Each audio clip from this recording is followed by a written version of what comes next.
បាទសួស្តីនឹងហើយ friend ទាំងអស់នៅក្នុងបណ្ដាញសង្គមទាំងអស់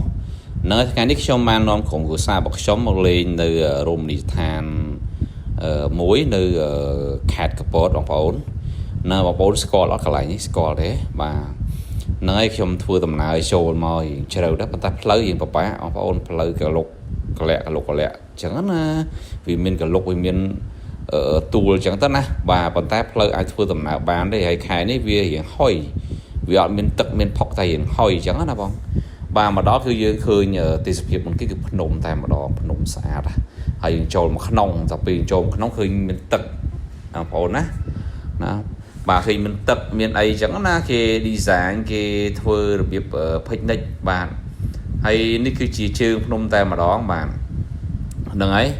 បាទខ្ញុំនាំក្រុមគ្រួសាររបស់ខ្ញុំមកលេងកម្សាន្តនៅទីនេះបាទនេះជាលើកទី1ហើយខ្ញុំបានថតទេសភាពធ្វើ show តែម្ដងបាទ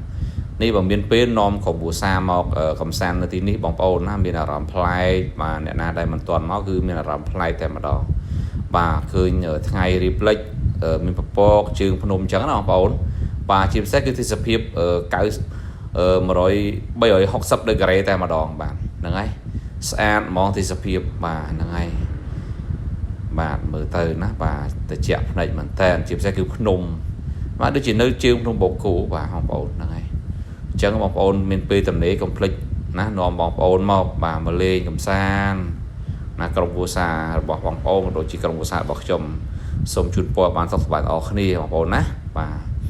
នេះគឺទេសភាពសារៈថ្ងៃលិចបាទ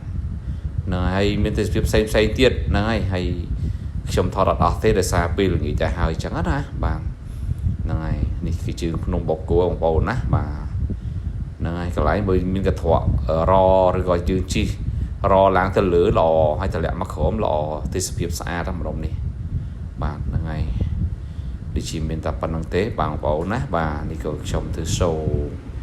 ទីលេងទេដើម្បីឲ្យបងប្អូនបានស្គាល់ទីតាំងនេះបាទអរគុណច្រើនបងប្អូនអរគុណច្រើនបាទ